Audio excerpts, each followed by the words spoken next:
So welcome everybody. We're starting in a couple of minutes.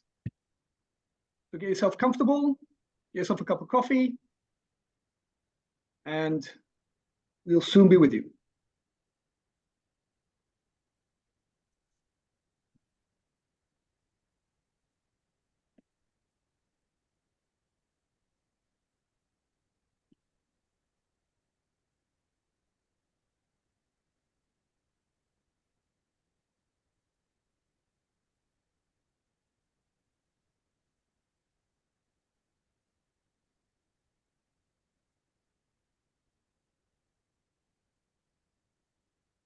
We are already having some people introducing. Hello, everyone. And you can maybe add from where you're joining us from. Maria Joao is in Lisbon, Chiara is in Milan, and I am in Madrid.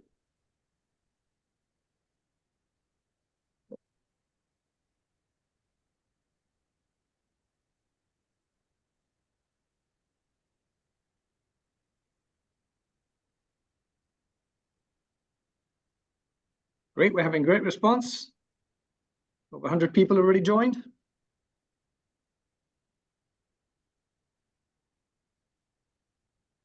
And we'll just give you a few more seconds and we will start.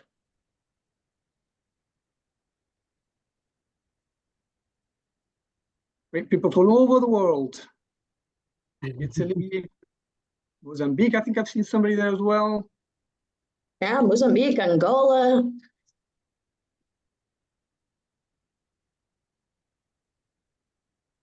Yeah, Lisbon, Angola, yeah.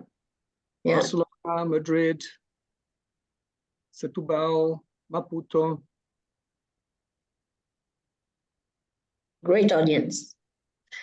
Fantastic. So, as I am Swedish, I am going to be very punctual and we're going to get this going. We have 1 hour, so we're going to be discussing the competence of trust over the next hour, and participating in this panel is going to be Maria Joao Setil from Portugal, Chiara Barberi from Italy, and myself from Spain.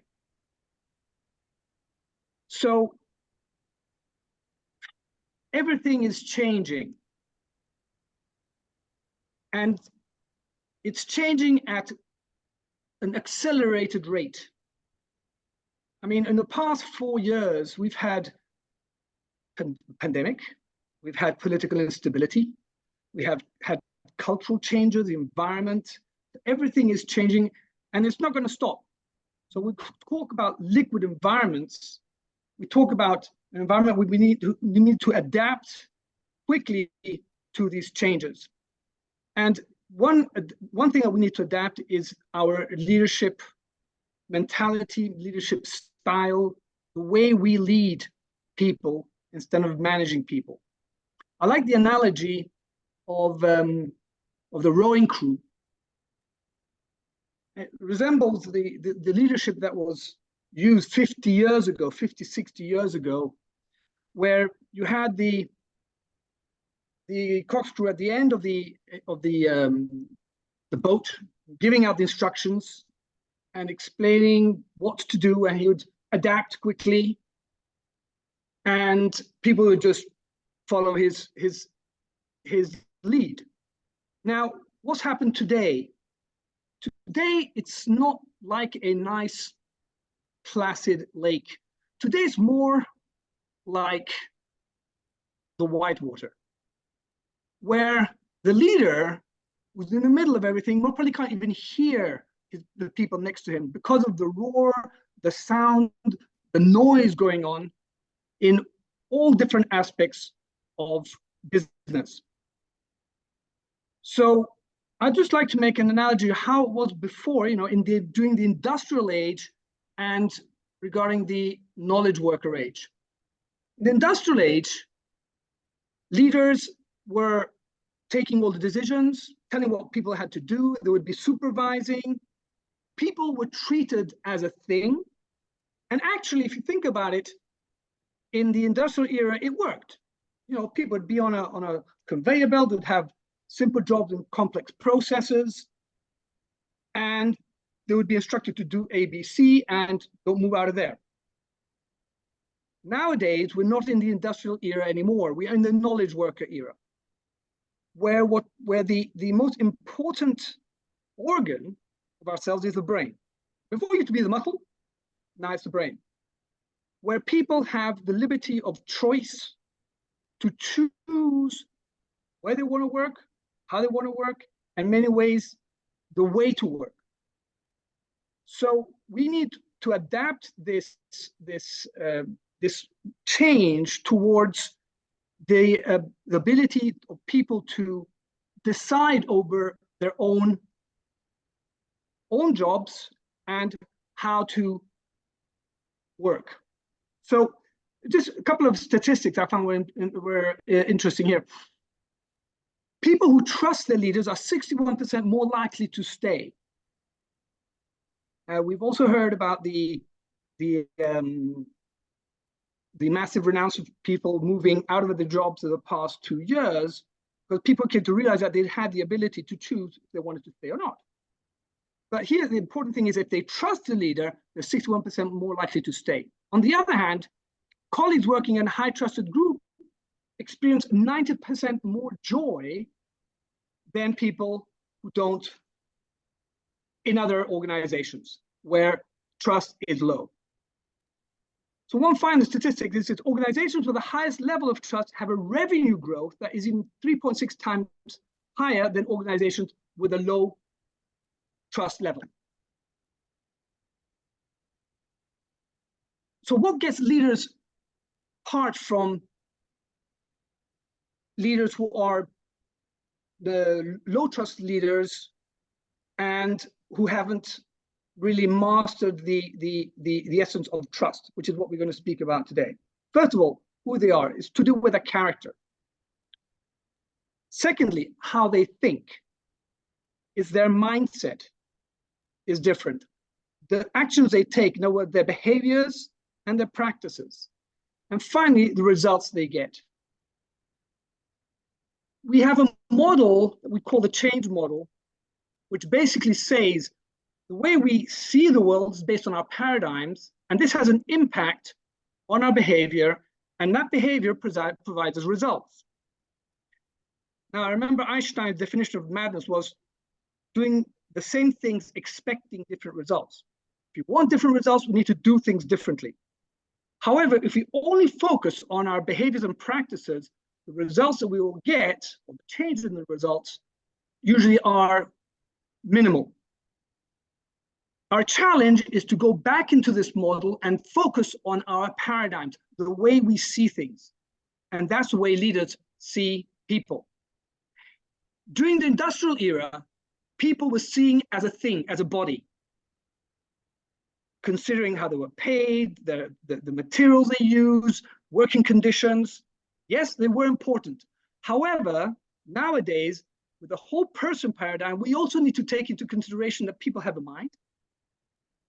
They want to learn, they want to develop themselves, they want to have an interesting work. On the other hand, they also have a heart. It's all to do with the relationships that we have involved within our organization, within our teams, and not least important, the spirit, the contribution that we make in our organizations. So the big change that leaders need to do today, the paradigm change, is stop seeing people as things and see people as a whole person, considering these 4 dimensions. Now, we have, in the model of see to get, main change of paradigms, see people as a whole person. What do? We need to lead our people through what we call 4 roles of leadership. The world is changing at an unprecedented pace. Every day as a leader, we are making choices. We are faced with solving problems we've never encountered before. What worked yesterday can change overnight. Being a leader in this environment can be challenging, overwhelming, and stressful. But it can also be exhilarating and rewarding. So how can we achieve great results and have impact, even in times of change? The 4 essential roles of leadership provide the fundamental framework for success. The first role is to inspire trust. It's at the very core of leadership and it radiates out, impacting our ability to do everything else. Trust starts with our own character and competence, our credibility. That credibility sets the tone for the team and allows us to intentionally build a high-trust culture. The second role is to create vision. Effective leaders see that where they are today is not where they need to be tomorrow. In this role, we create a shared vision and communicate it so powerfully that others join us on the journey. The third role is to execute strategy. Effective leaders translate vision into results by focusing on the most important priorities and creating systems that empower people. In this role, we create an environment where people can work together and win. The fourth role is to coach potential. Great leaders see others as whole people with a body, mind, heart, and spirit. In this role, we move from telling and fixing to coaching, building capability and leadership in others. Ultimately, leadership is not a position. It's a choice. As we strive for results, we can ask ourselves, am I inspiring trust? Do we have a shared vision? Are we executing our strategy? Am I coaching potential in others? We can learn to be better leaders by applying the 4 essential roles. Welcome to the journey.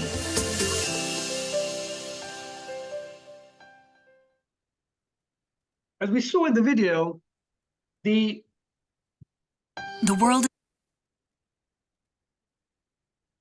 As we saw in the video, the first rule is inspire trust.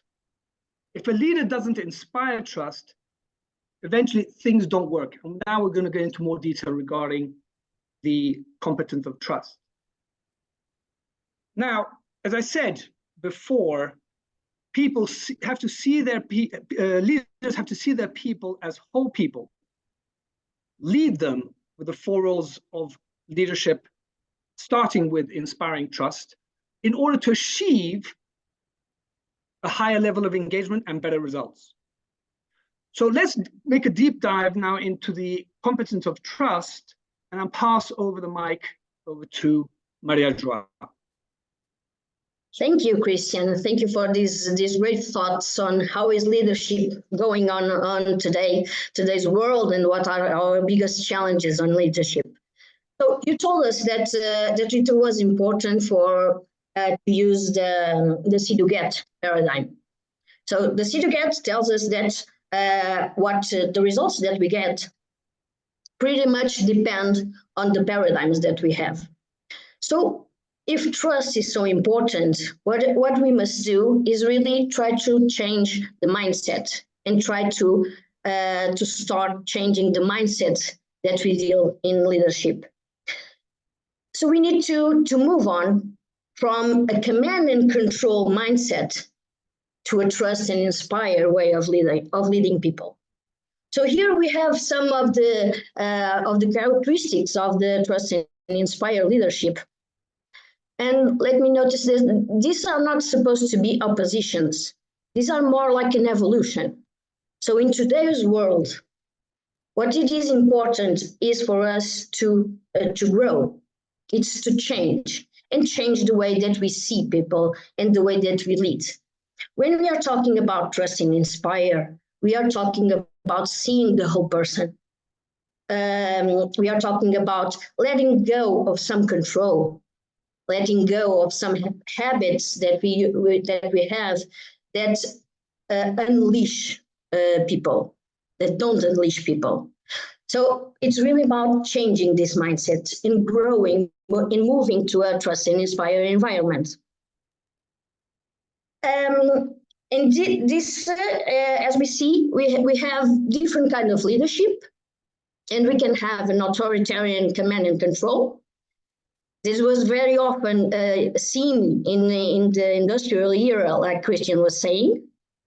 Nowadays, we see a lot of what we call the enlightened command and control.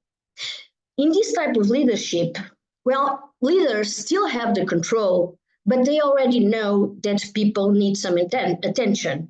So they are more focused on people, but still in control of situations. They are still concerned about commanding. They are still concerned about managing everything. So the big shift that we need to do is we move to a type of leadership when we really trust people. And our main focus in leadership is to inspire and stop wondering about the results, stop trying to control everything, and really try to trust on people's potential and inspire people to do their best. I will now invite you to a brief poll to see what do you believe is the most common kind of leadership that you have in your work cultures. So I will ask my colleagues to turn on a poll, and I will invite you to answer. What are the type of leadership that you consider is dominant in your work culture? So please give me your answers so that we can see and we can match with another studies that we have and some other data that we have available. I'll give you some seconds to fill in the poll.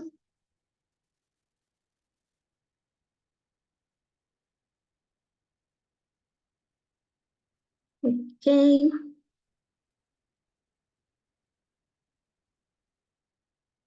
Okay, so we will end the poll. So can you share the results, Patricia?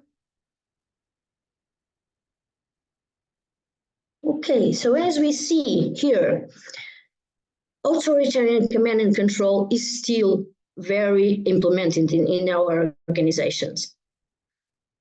But the most common kind of leadership is already enlightened command and control. But as we see here from this small from our audience, trust and inspire, it represents still much low parts of our culture. And this is what we have found in our research on leadership. What we have seen is in our research, 92% of organizations still work in some kind of variation of command and control. So it's 92%. It's very high.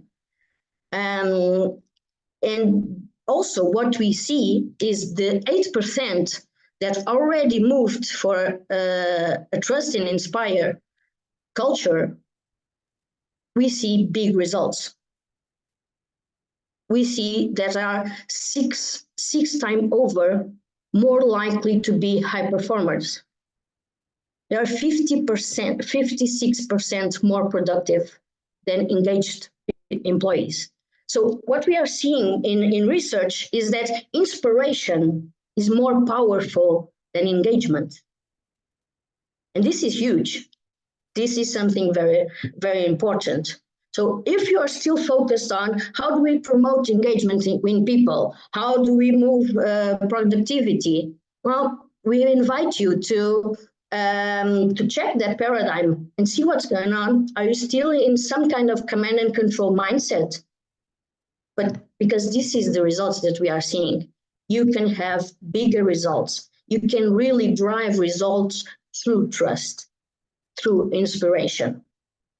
So, and this is the way that we challenge you to look at leadership from now on. But of course, we also find many barriers, and these are some things that you can all wonder. When you start to move to trust and inspire, fears come up. There are barriers in our minds because we think, well, this is who I am. I'm like this. This is the way that I lead. I cannot be different. Or, well, in my organization, this won't work because people need to be commanded. People need to be instructed. What can happen if I lose control? What happens if this doesn't work? Well, our challenge for you is try it. try to change the mindset, try to change the paradigm that you look at people and see the different results that you can get. And this implies that you need to have different beliefs. And I will now invite you also to do another poll to see what beliefs that you have towards people. But before that, just to focus and reinforce what Christian already told us, that you need to look at the whole person. And the only way that you look at the whole person is through a trust and inspire leadership style. So try to stop looking at just productivity, or just look at engagement, or just look at results, or try to focus on having people satisfied. Well, start focusing on what can you do to inspire and to really promote a culture of trust. And now I will invite you to share with us also your beliefs. I will show you here some sentences that are common beliefs in leadership, that are good beliefs in leadership. And I will invite you to share with us, what do you believe? So can you please pull on the poll to see what are the biggest beliefs that this audience shares with us?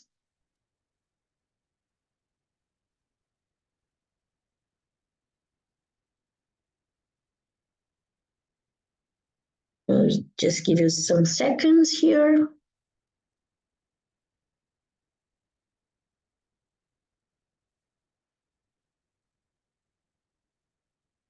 Okay.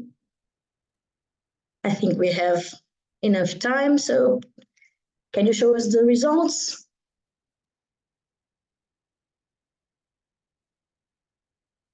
Okay.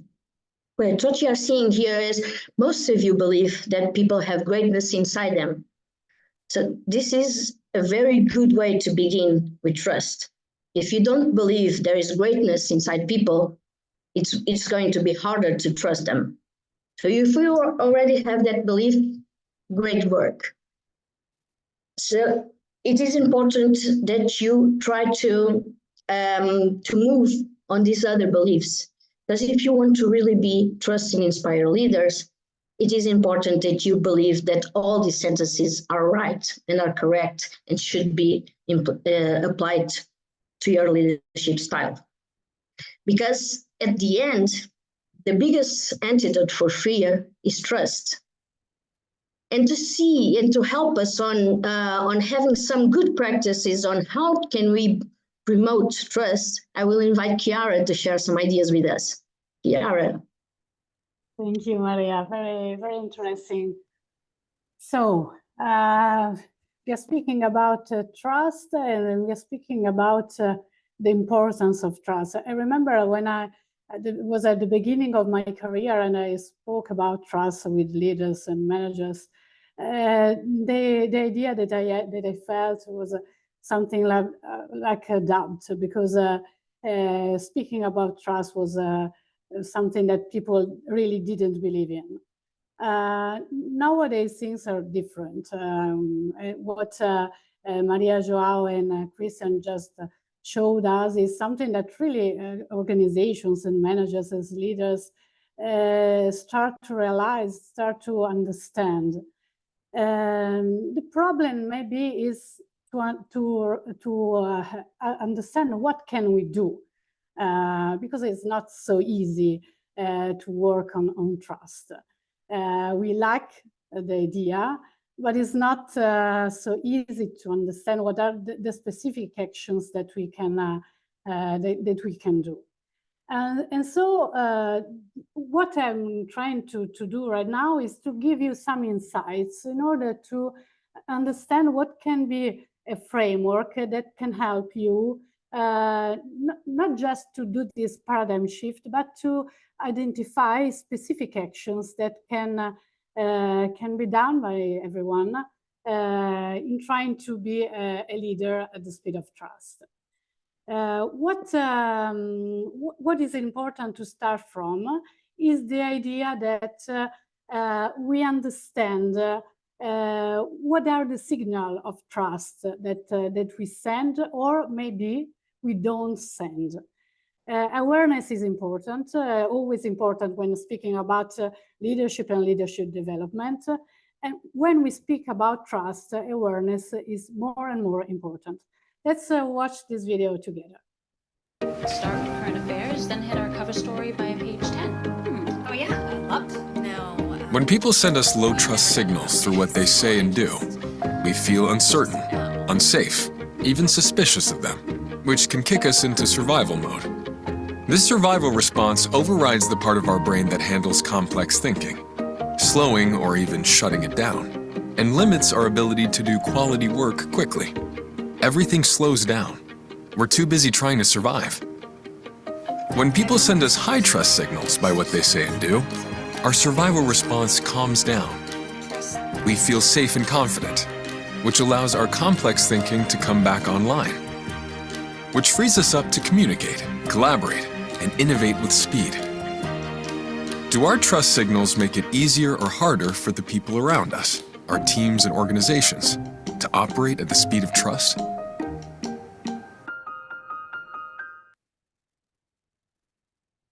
So this is a different perspective of what we just saw with Maria. We now realize what is the reason why it's important to trust people, to inspire them, and to try to abandon that mentality that is still linked to the power of the leader. We need to understand what are the actions that we can do. Also because when we are speaking about trust, we are speaking about something that is felt by the people around us.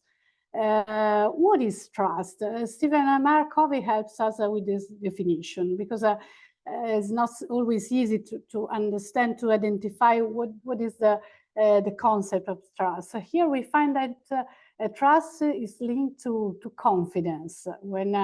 When we feel that we can be safe, we are confident. And the opposite of trust is suspicion.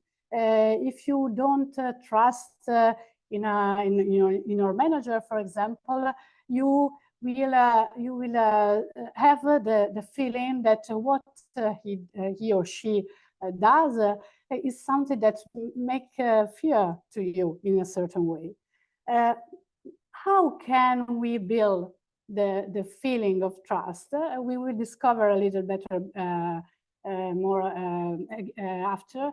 This is built on character and competence of us. We need to understand what can we do to strengthen our character, and also to be more confident about our competencies. But before going on, I want to ask you one thing. If you think to your colleagues, to your stakeholders, etc., and the way they can see the leaders of your organizations, what do you think they feel when they think to your leaders? They are more close to suspicion or close to confidence? You can be honest, because this is a anonymous poll. We won't have any answer, but just the results. And I'm curious, because I think that is something that is linked to the poll that Maria Joao proposed to you before. And so I'm curious to see if the figures will match. I'm always curious about these things. We have a good group, so it's not scientific poll, but it's something that can give us an idea. I don't know if you are ready to share the results. Okay, so yeah, it's something that stays in the middle. So we have to understand what can we do to move up these results. What can we do to create more confidence? Because if you think, if you look at this data in another way, maybe one times on two people don't really trust in their leaders. So this can be dangerous in a certain way if you think about it. What can we do now? We can try to understand what are the specific things that we can do. I was speaking about awareness. So the most important thing is to understand and to realize what is the current situation, what is the current level of trust that I have around me. How do colleagues, clients, and stakeholders see me? Once that I have realized this, I have to identify the fact that everything I do and I say has an impact on the level of trust in my teams and in my organization. That is an important thing, because we need to understand that the trust is not fixed like something written in stone, but it's something that moves up and moves down. So we can try to move the level up and be careful not to send low trust signals. Another thing that we realized, and it is linked to what Maria Joao and Christian said before, is that trust is something that has an impact on performance. So it's true that we don't have to focus on performance. We need to create priority for trust, but we will arrive to a better performance, as Maria Joao and Christian said before. And last but not the least, we can learn to build trust. That's something that is something we don't realize always. We think that trust is something that happens by chance, but really leaders need to understand what they can do. And here we have another video that shows us the trust framework, because in our solutions, we have this frame that help leaders to develop conscious actions to develop a better level of trust. That's what is there. Trust is confidence born of the character and the competence of a person or an organization. If a person's character or competence is off, even a little, we feel uncertain or even suspicious of them. Character includes our integrity and intent. Competence includes our capabilities and results. Together, they represent the four cores of credibility. The core of something is its center. If the core of our body is weak, anything can feel unstable, out of balance, disconnected, or even painful. If it's strong, we feel stable, in balance, and connected. But credibility alone doesn't increase trust. People experience our credibility through what we say and do, our behavior. People with the strongest credibility consistently use the 13 behaviors of high trust. The first 5 behaviors flow from our character. The next 5 flow from our competence. The last 3 flow from both. Behavior and credibility are always connected.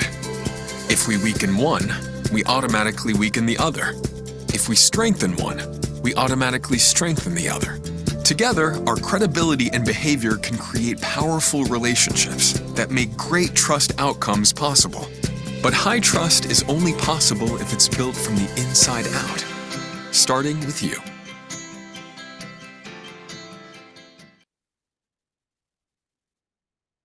So here is our framework that can help your leaders to be more aware of what are the behaviors they have, and to build more consistent behavior.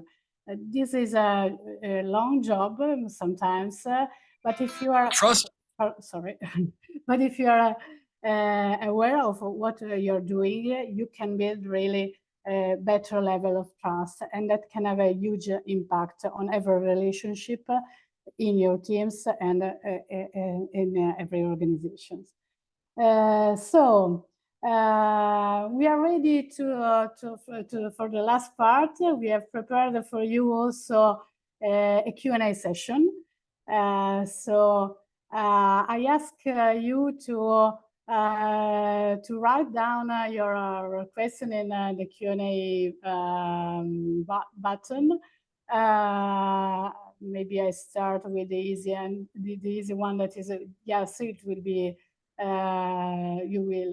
will be recorded, so you will have the video recorded if you want. That was the easy one. Now let's see if there are some other questions. Whilst people are writing down their questions, I'd just like to share a couple of thoughts regarding trust. Trust has always been seen as something very mystical, something that is intangible.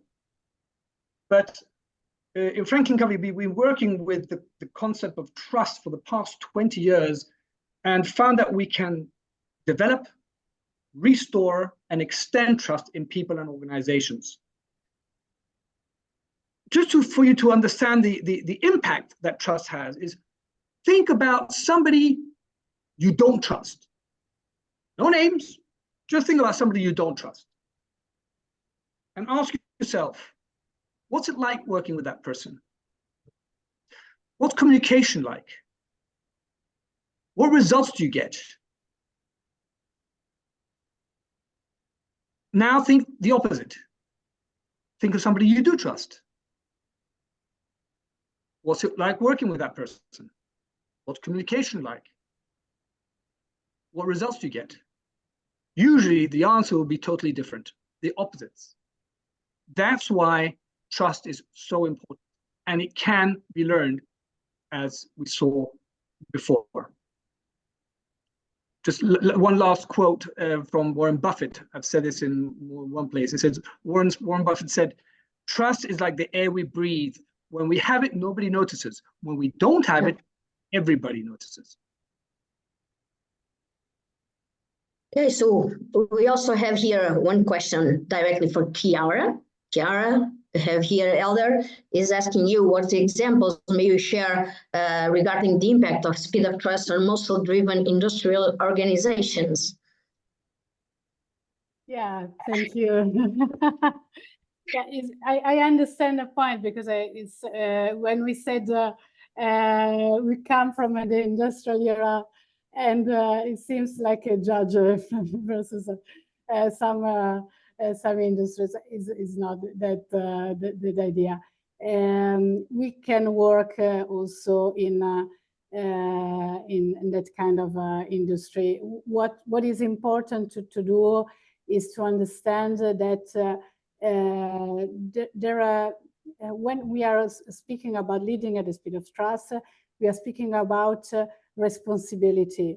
If you want people behave in a responsible way, in a proactive way, you need to create the right space for trust. It's not easy to find the right fit, but it's important to look for it in a proactive way. I mean, it's not something that can happen without the desire and the priority that leadership can create. It's not something that happens by just changing things. I will also add, because sometimes I believe that the question here is also because we can have a very authoritarian command and control culture in many industrial organizations. So to build and inspire and trust and inspire leadership is really a journey. It's not an easy thing to do. It's not something that we say, well, from now on, from tomorrow on, we will be in a trust and inspire leadership style. So it's really about try to identify some people that can be open to this, and make them some pilots and see, let's try this. let's try to pick up a team and really trust on these people, and try to move on to putting the trust model into practice. Try to exercise the behaviors, and then monitor the results. Because I'm sure that in any kind of organizations, if the results come up, the mindset, it's easier to change. So it's difficult to change the mindset of a whole organization, but it could be easier to change the mindset of small teams, and start by one leader. If one leader goes on board, it will make a good example for other leaders to follow him.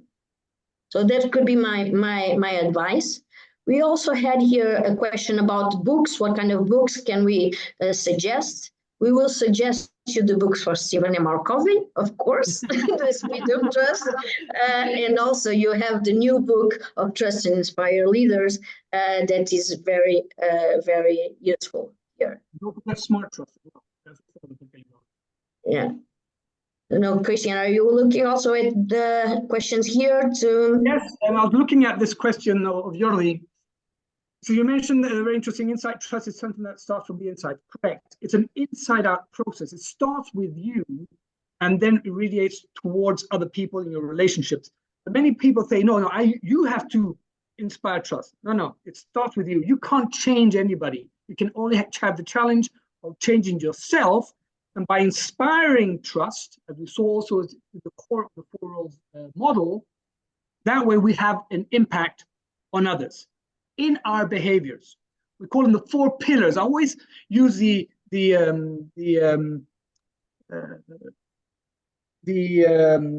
analogy of the Parthenon.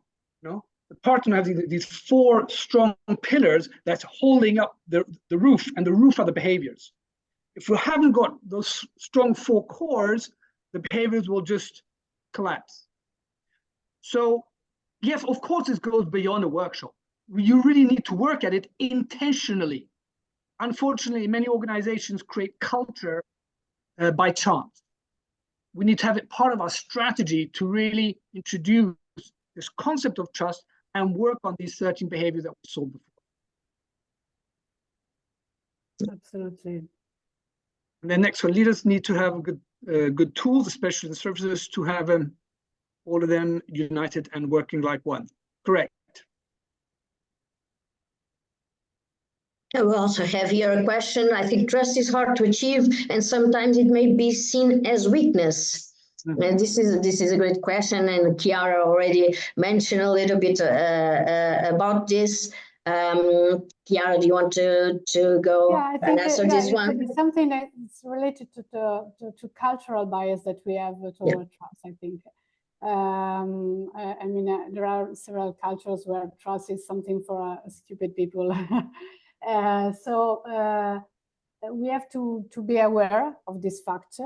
And I think the culture is changing. And what is important is to relate the trust to the results and to the business results. So we are speaking about something that is very practical.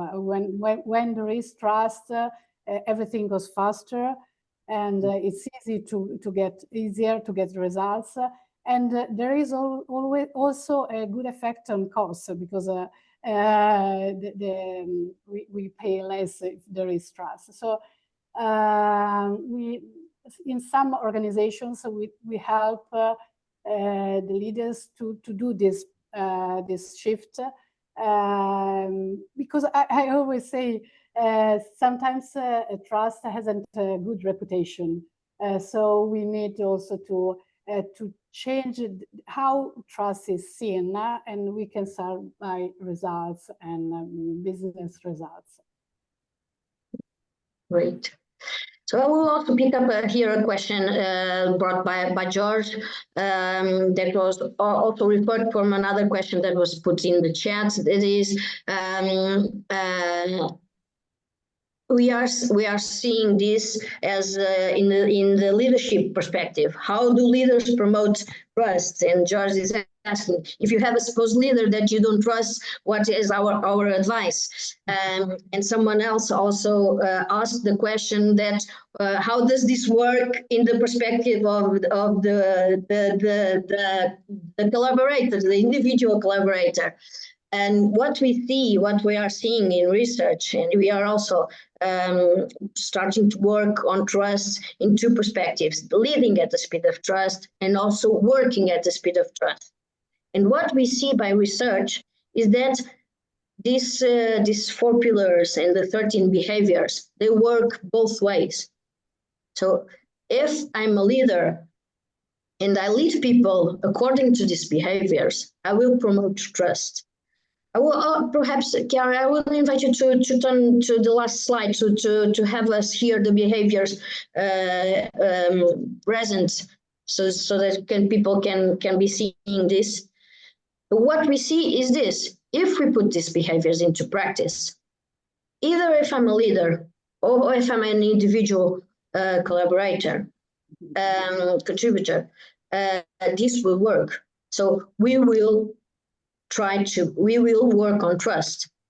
We will restore trust. We will expand trust, either in each role that we be. There's also another person here that is saying, well, I'm starting in a challenge and leading a team of 14 people from different nationalities, different realities, different characteristics. What should I do? Well, our advice is really to experiment these behaviors. Try to do this.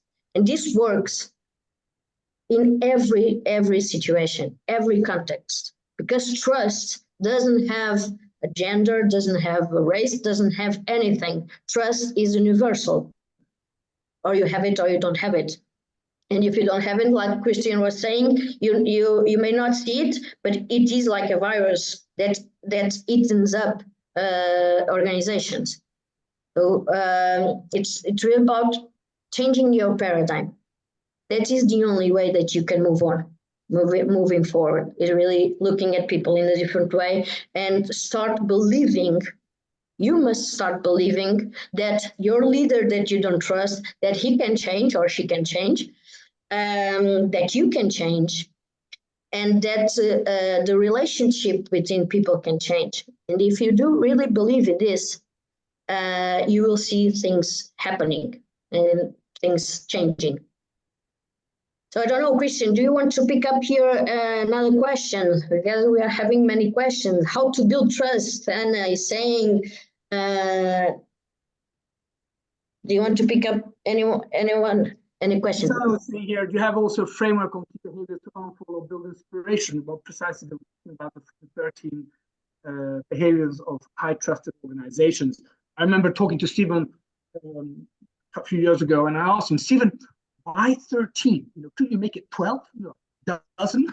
Like an easier number. He said, look, I've been working on this, on the 13 and trying to get it down to 10, but it was impossible. It always ended up with 13 behaviors.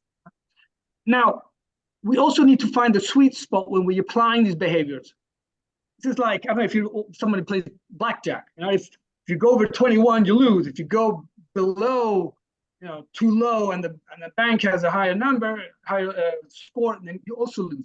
So it's finding that sweet spot, not overdoing things. I could talk straight, but I could also overdo things, and that would just lower the level of trust in the relationship.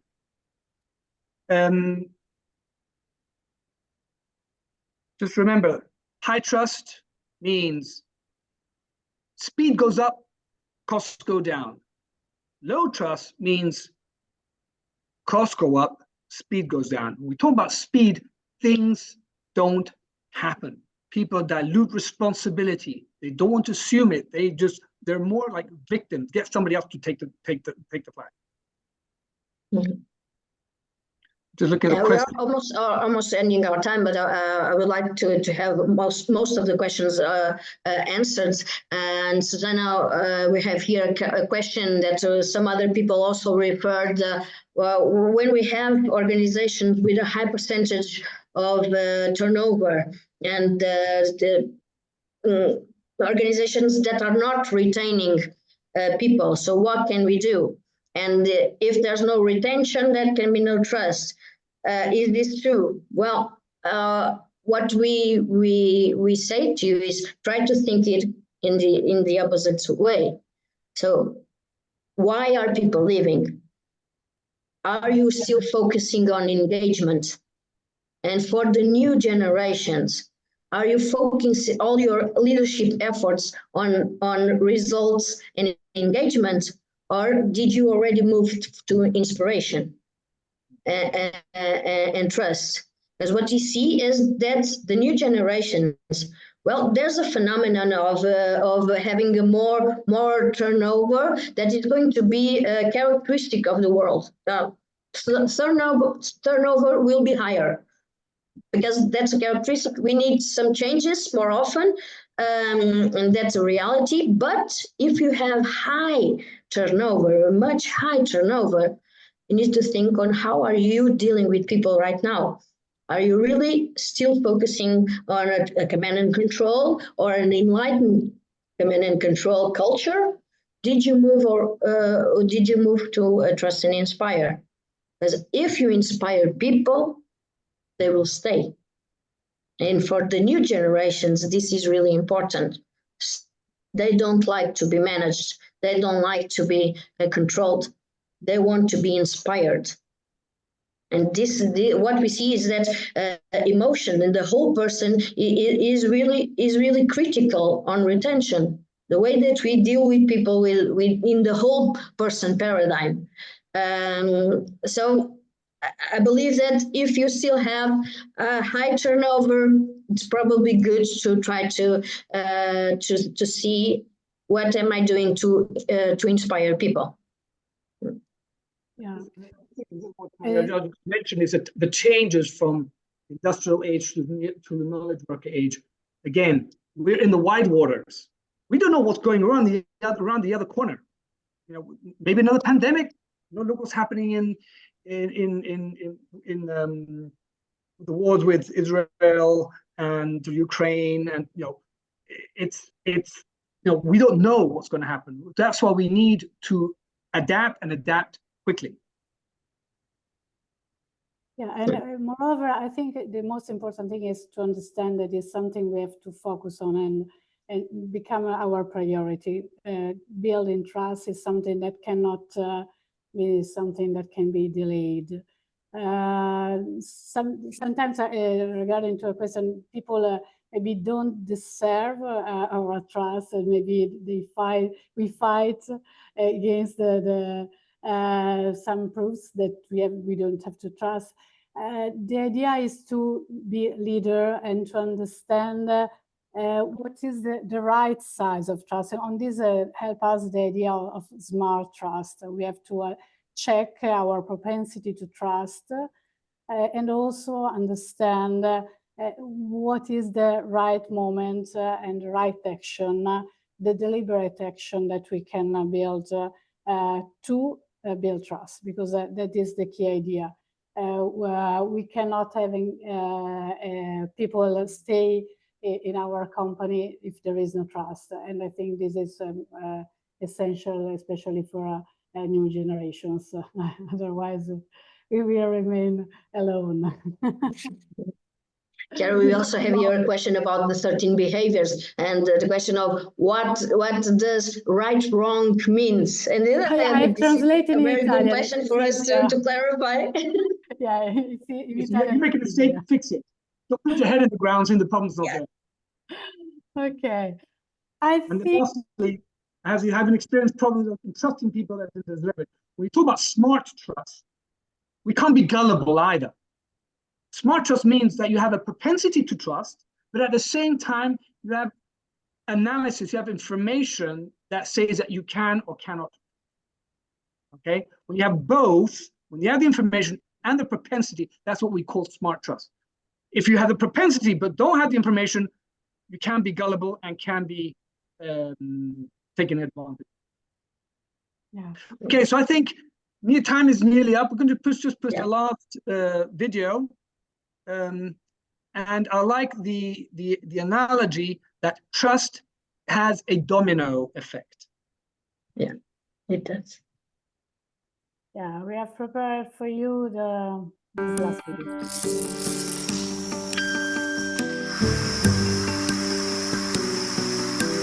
Trust is a chain reaction that starts with one small action and builds into a powerful force. The more high trust connections we have, the more fulfilling and successful our relationships, teams, and organizations become. When we intentionally see and strengthen trust, we create a performance multiplier, the ripple effect that drives a high trust, high speed culture. Are you leading at the speed of trust?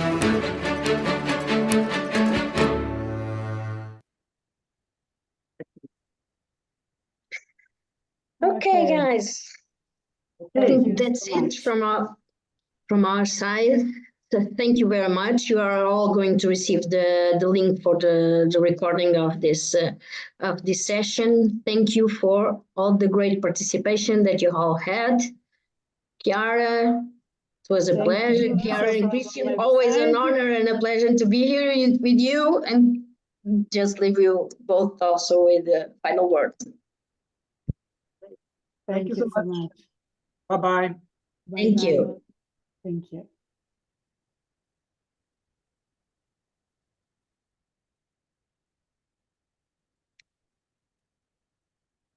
Okay.